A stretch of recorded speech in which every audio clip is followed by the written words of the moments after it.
On May 19, 1536, a French swordsman entered the Tower of London for a task unlike any other, the execution of a queen.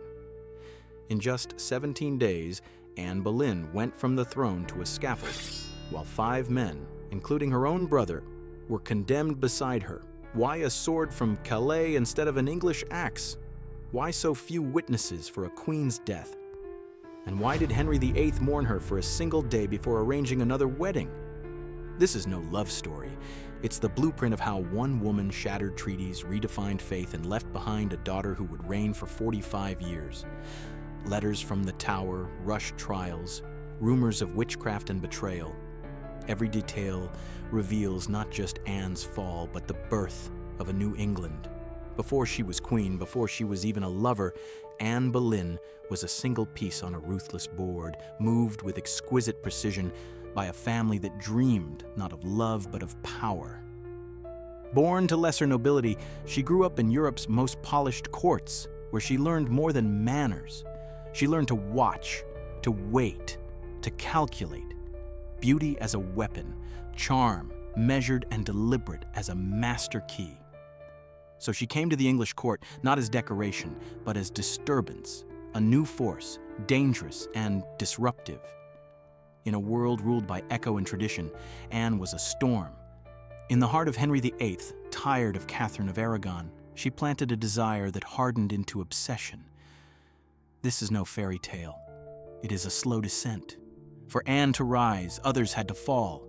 For Henry to make her queen, he broke with Rome, set sacred treaties ablaze, and defied half of Europe. All for her, or so the story was told. Was Anne Boleyn trapped by a plot, or did her own audacity light the fuse? Her ascent dazzled and trembled at once. She was crowned amid pomp and tension, faces split between fascination and disdain. Catherine still lived and still claimed the throne. To many, she remained the rightful queen. The people murmured, nobles divided, and Henry tipped further from balance. Anne was not naive. She ruled with a hard edge and guarded her ground like a tigress. Enemies multiplied, first in whispers, then in open hatred.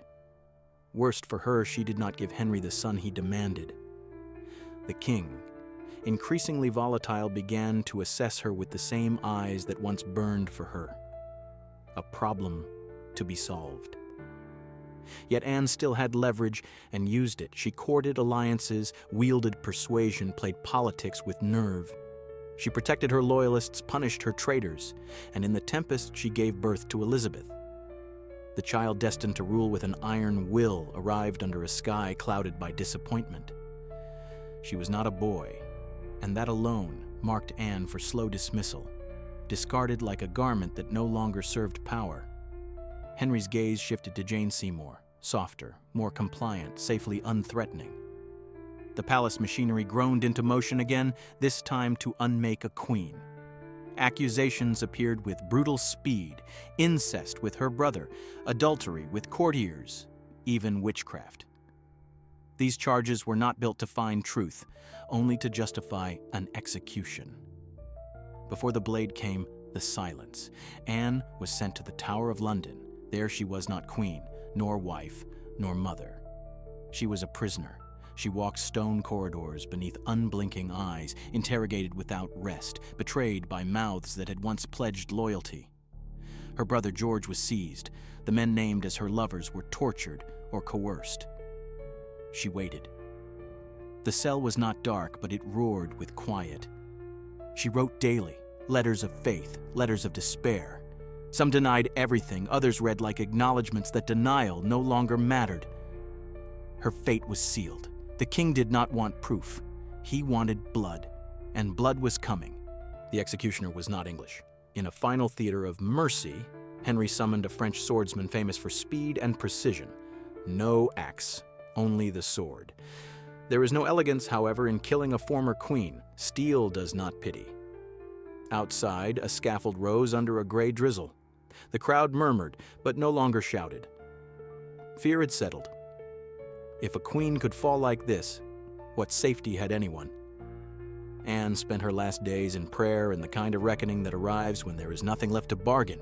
Was her error loving a king or believing she could govern as a man in a world that tolerated only obedient queens.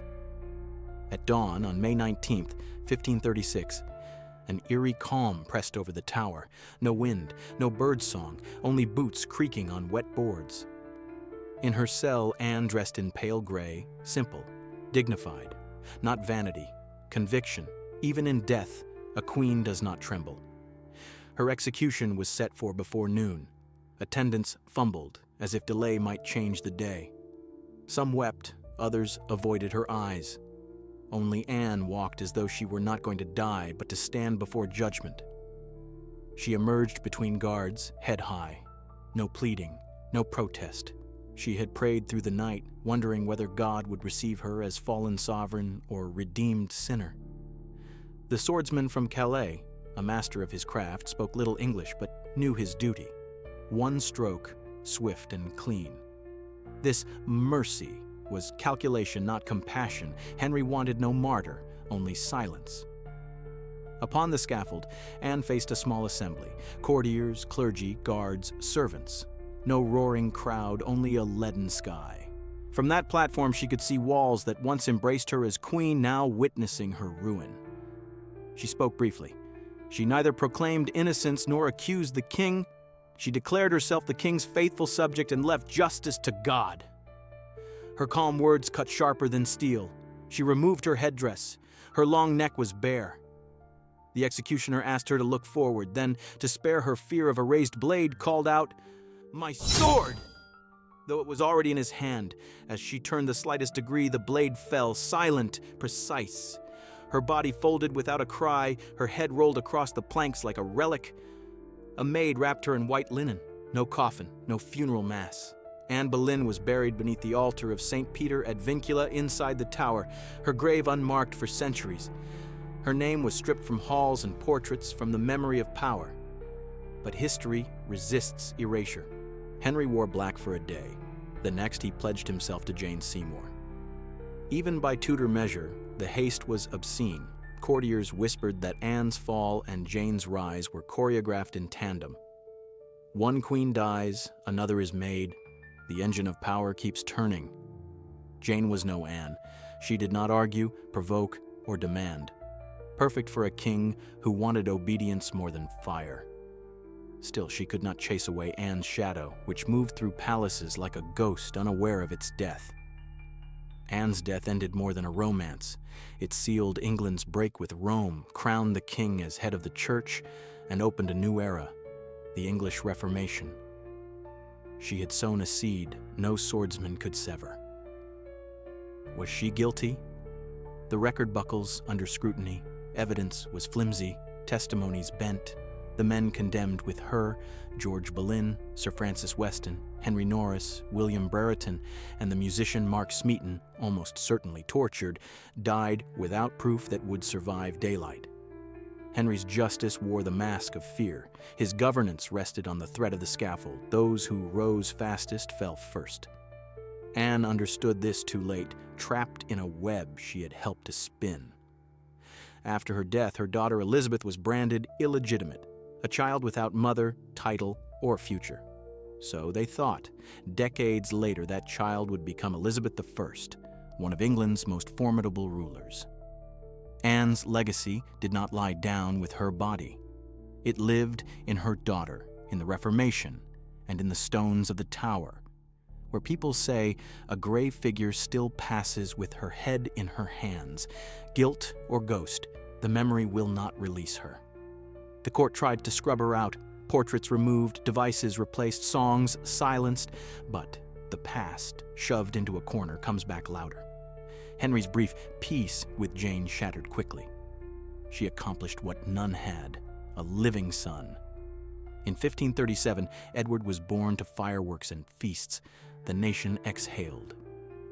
Days later, Jane died of puerperal fever, another queen spent to feed a king's need. Widowed again, Henry found himself more alone than ever. The absence Anne left could not be filled by obedience or piety. Her intellect, instinct, and iron spirit remained a mirror he could neither face nor escape. Elizabeth, Anne's sideline child, grew far from court with few attendants and plain gowns, rigorously educated at the edge of power. She watched, read, listened. She knew her fate hung on a father's temper, yet she also knew Anne's will ran in her blood, a woman not born to serve, but to rule. She forgot nothing, forgave little, and set about the long, careful work of rebuilding herself. She made an unspoken vow: no marriage, no shared scepter, no fate bound to another's hand. Courtly love was a trap. A husband could become an executioner. To live, she would be more than a woman in a crown. She would be symbol, cipher, state. Doubt stalked her from day one. How could a woman alone hold a fractured realm? Ambassadors patronized her, nobles measured her, enemies watched for weakness. But Elizabeth's humanist education had forged a blade. Latin and Greek, French and Italian, history, philosophy, statecraft. She didn't need a husband to explain the world. She read it better than most men at her table. Suitors arrived, princes, dukes, archdukes, disguised as treaties. She smiled, listened, promised nothing, until one line fixed itself in legend. I am married to England. Not poetry, policy. She would not wager her life on an heir, nor replay Anne's fate. Threats mounted. Rome rejected her. A papal bull named her heretic, giving daggers a blessing. Plots spread across Europe. Ink and steel worked in tandem. Elizabeth balanced faith at home, invasion abroad, and the fragile myth of the Virgin Queen. Then Mary, Queen of Scots, young Catholic, royal to the bone, arrived as a living alternative. Overthrown, she sought refuge in England, and her presence was gunpowder. Elizabeth kept her under guard for nearly 20 years, too dangerous to free, too explosive to kill. When yet another plot surfaced with Mary entangled, Elizabeth signed the warrant, shaken, resolute. In 1587, a queen died by a queen's order. Kings had done worse. A woman was judged more harshly. Europe split. To Protestants, Elizabeth was savior; to Catholic powers, usurper; to allies, fox; to enemies, lioness. In 1588, Philip II, Mary's widower, launched the Armada to break England and its queen. Elizabeth answered with ships and with a vision. In armor on horseback, she rode before her troops and spoke the words that still thrum in the ribs. I know I have the body of a weak and feeble woman, but I have the heart and stomach of a king of England. Not rhetoric, revelation. You could hear Anne in it.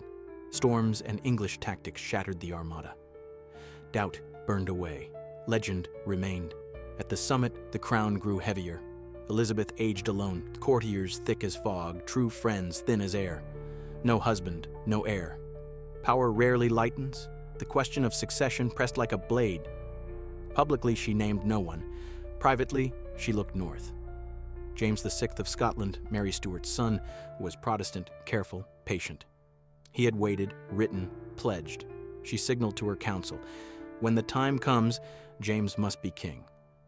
The end arrived in hush. She refused the bed, fearing sleep as surrender, and sat through long nights, the past crowding in. In March 1603, Elizabeth died at 69, a candle that simply ran out of wax. With her, the Tudors ended. She was laid in Westminster beside Mary I, sisters divided in life, sharing stone in death. James VI became James I. England and Scotland wore one crown. The court's manners changed, but Elizabeth's shadow stretched over all that followed. Poets and historians rushed to frame her, the queen who never married, never bore a child, yet midwifed a nation's sense of itself. With politics cooled, scholars turned back to Anne. Who was the woman who stood against a king and mothered a monarch who remade a realm? For centuries, she had been exactly what power needed her to be: witch, temptress, schemer. As letters surfaced and records were reread, a clearer figure emerged. Not angel or demon, but a brilliant strategist, educated, magnetic, who won a king, not with beauty alone, but with a mind that refused to bow. The closer you look, the clearer it is. The case that killed her would not survive daylight. Accusations of adultery, incest, treason, assembled at speed by Thomas Cromwell with the king's blessing. A show trial, a verdict foretold. And yet, on the scaffold, Anne held her composure, prayed for the man who condemned her, and yielded her neck. She fell, and from that instant, she lived in another register, in memory, in myth, in her daughter's rule. Elizabeth rarely spoke her mother's name. She did not have to. Every assertion of sovereignty, every refusal to marry, every carefully measured policy was an answer to Anne's fate. Their bond, cut by a blade, remained unbroken. One buried in the Tower, one entombed in Westminster, an invisible thread that history could not sever. There is no statue for Anne beside Elizabeth's tomb, no carved name. But there are always flowers, left by strangers, scholars, and women who recognize in her a pioneer, a warning, a mirror. Speak of power and women in its path, and Anne refuses to vanish. Her story is a brutal lesson in what power does to those who challenge it, and a beacon to anyone who speaks anyway, knowing the price. Her execution did not end her. It transformed her, the crown she could not keep settled, improbably on memory. Today, tourists walk the Tower stones where her steps rang. They pause where her head fell. Some claim to see a gray or white figure crossing the chapel at night. Perhaps the ghost is simply history, refusing silence. Anne Boleyn was no mere Tudor link. She was a rupture, proof that when a woman wields intellect as power, the world flinches. If Henry had sent her to a convent instead, if she had lived to see Elizabeth crowned, what then? We will never know. We do know this. Her death failed in its purpose. It did not erase her. Each time someone says Elizabeth I, Anne's name echoes. Decapitated, yes, not defeated. History, when it tries to be fair, measures less the length of a reign than the depth of an impression. Anne's name, buried under propaganda and fear, forced its way back through time. Literature has called her martyr and witch. The best scholarship leaves us a complicated human being, proud, impatient, ambitious, and brave, cultured, relentless. Her trial was a machine built to kill. She climbed the scaffold with dignity, blessed the king, and yielded her neck. From that moment, she lived on. In the Reformation, she helped ignite, in the pen that taught her daughter to rule, in a nation that learned to imagine a queen as sovereign, not consort. So the circle closes, one queen dead, another laid to rest, but both alive where it matters, not on the head, but in the memory of a people.